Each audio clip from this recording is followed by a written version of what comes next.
The attack comes without warning. At 18,000 feet above the English Channel, Mohinder Singh Pujji peers into the summer skies of 1941, searching for his attacker. A Messerschmitt emerges from the clouds, guns blazing. In the deafening roar of his Hurricane's engine, Pujji doesn't even notice the damage at first, until he glances down to find his dashboard completely shattered, a bullet hole torn through his flight jacket. Black smoke and engine oil pour into the cockpit as his Hurricane loses altitude. The pilot reaches up instinctively, feeling not the familiar pressure of an RAF helmet, but the warm silk of his turban, the centuries-old crown of his Sikh heritage, now soaked with sweat and engine oil. As the aircraft glides past 7,000 feet, a voice crackles through his radio, urging him to bail out over the channel, where rescue boats wait below. But as Pujji stares down at the churning waters, he faces an impossible choice. He had never learned to swim. Before the war. Born just months before Armistice Day in 1918, Mohinder Singh Pujji grew up in a world rebuilding itself from the wreckage of one of history's bloodiest wars. His childhood in British India, shaped by privilege and opportunity, unfolded within the walls of prestigious private schools, reserved for the children of aristocrats and officials. As the son of a senior government officer, Pujji was expected to follow a distinguished path, attending government college and Hindu college in Lahore before pursuing law at Bombay University. Yet, despite excelling as a student, his true passion lay not in academics, but rather in the open skies. At just 18 years old, Pujji discovered his love of aviation and earned his flying certificate from the Delhi Flying Club. He became a line pilot for Himalayan Airways, flying passengers over valleys and mountain ridges between Haridwar and Badrinath. Later, he accepted a position with Burma Shell as a refueling superintendent, but his heart remained set on the cockpit. In 1940, an article in an Indian newspaper caught his eye. It detailed the devastating German air raids on Britain and called for licensed pilots to join the defense effort. Britain urgently needed experienced flyers to bolster its Royal Air Force, or RAF, against the advancing Luftwaffe. Determined to answer the call, Pujji first had to pre-qualify for a volunteer reserve commission. He enrolled in the Indian Air Force 4th Pilots Course, which required candidates to hold an A commercial pilot's license. Upon proving his skills, Pujji became part of the first wave of Indian flyers accepted into the RAF Volunteer Reserve. Pujji's parents begged him not to go. They had seen the horrors of World War I and knew all too well the risks their son would face in the skies over war-torn Europe once again. But Mohinder's resolve was unshakable. His place was not on the ground, but among the clouds. With a heart set on defending Britain, Pujji boarded a ship bound for the UK, leaving behind the warmth of India for a future filled with danger and glory. His path was now clear. He would soon be among the fearless few confronting the German menace in the skies, armed only with his skill and the aircraft beneath his hands. Journey across the globe. Pujji boarded the troop ship Strathallan, joining the 23 other Indian pilots accepted as volunteers for the Royal Air Force. The journey was arduous, filled with excitement and fear. On October 1st, 1940, the ship disembarked in Liverpool, and Pujji, along with his comrades, received his official King's Commission.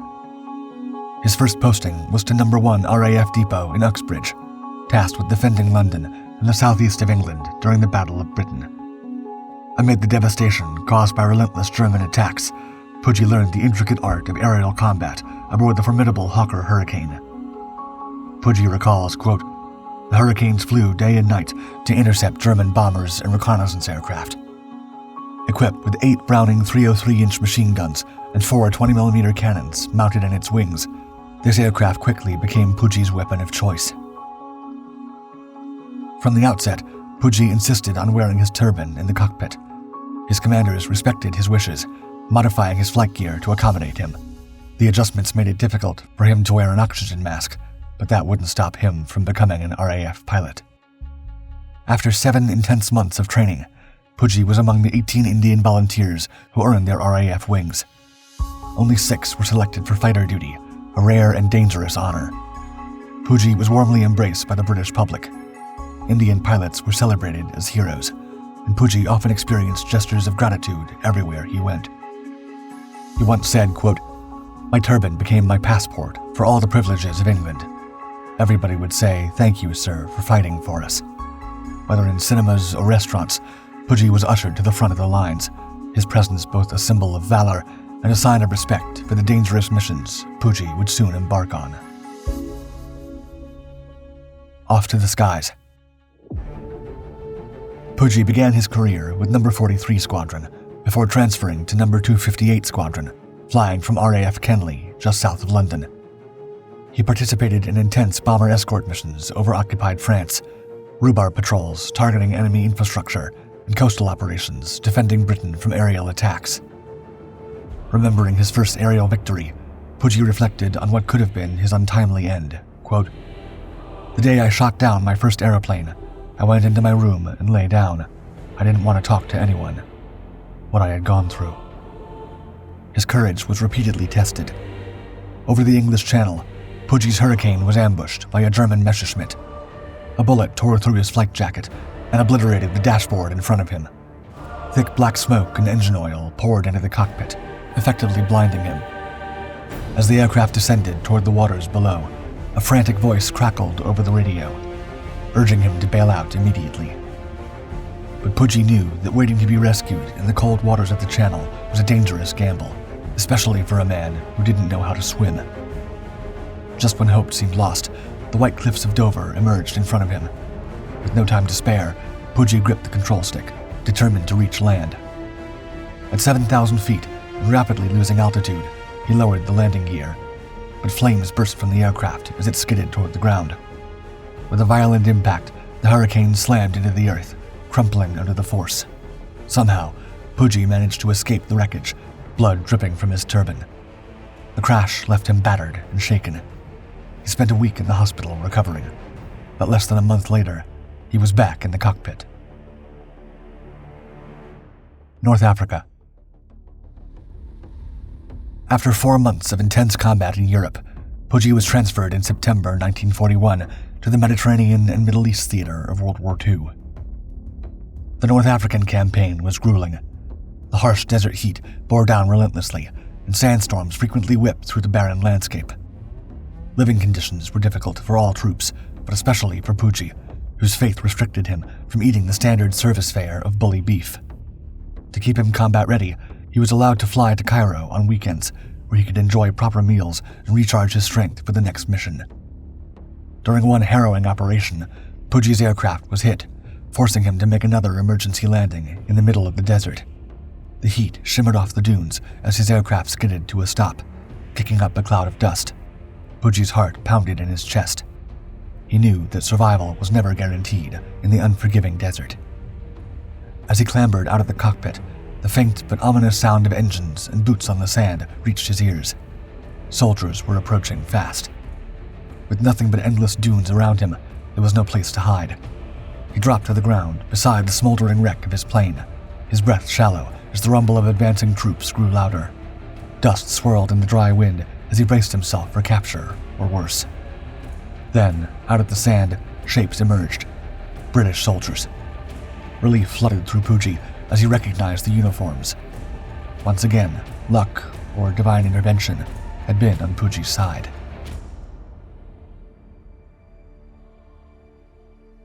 Southeast Asia. On January 16, 1942, Mohinder Singh Pujji sailed to Colombo, British Ceylon, to join the Southeast Asian campaign. Tasked with flying both Hawker Hurricanes and Westland Lycanders, Pujji served with No. 4 Squadron of the Royal Indian Air Force, or RIAF, over the harsh terrain of the Northwest Frontier Province.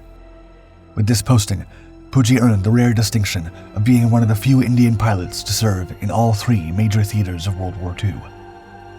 This period brought a series of prestigious promotions for Pujji. Within a year, he was appointed flight commander with No. 6 Squadron RAF at Cox's Bazar, providing tactical air support to the British 14th Army. Not long after, Pujji's skill and leadership earned him the rank of squadron leader, commanding missions over the menacing jungles of Burma. During the Burma campaign, General William Slim personally requested his help. A detachment of 300 American-commanded African soldiers had gone missing in the dense, treacherous jungle, and the odds of finding them were slim. Pujji initially dispatched pilots on reconnaissance flights, but when they returned empty-handed, he knew the responsibility of locating the soldiers fell to him. Pujji climbed into his Hurricane and soared over the endless maze of towering trees, jagged ravines, and snaking rivers. Sweat trickled down his brow despite the altitude. Flying low, he dodged the mist that hugged the hills, knowing every second counted. From the cockpit, the jungle stretched as far as the eye could see. Initially, he found nothing but tangled forests and mist-covered ridges. Frustration weighed on him, but failure wasn't an option. Pujji pushed his aircraft to the limits as he weaved between storm clouds, scanning the jungle floor. Then, through a break in the canopy, he spotted movement, figures stumbling through the undergrowth. He circled the area twice, confirming their location, and radioed the coordinates back to headquarters. His report was met with skepticism. Such a find seemed impossible. But Pujji's determination was unwavering. His certainty compelled the command to act, and a rescue team was dispatched. Thanks to Pujji's persistence, the lost soldiers were saved from doom in the treacherous jungle.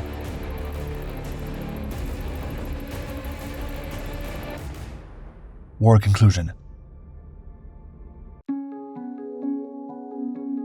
Just months before the war's end, Pujji was granted the Distinguished Flying Cross for his exceptional bravery and dedication during air operations over Japanese-occupied territory. Announced in the London Gazette, the award honored his daring reconnaissance missions, flown through unstable monsoon weather, which provided crucial intelligence on enemy movements and enabled relentless air offensives against Japanese forces. Following the announcement, Pujji received a letter of congratulations from Air Chief Marshal Sir Keith Park, which read, quote, "Flight Lieutenant Pujji has shown himself to be a skillful and determined pilot who has always displayed outstanding leadership and courage." Throughout the war, Pujji engaged in numerous dogfights with Luftwaffe fighters. His official tally included 2 confirmed Messerschmitt Me-109 shot down and 3 others damaged. However, the end of the war was bittersweet for Pujji. Of the 24 Indian volunteer fighter pilots who had sailed with him aboard the troopship Strathallan from India, Pujji was one of only 2 to survive.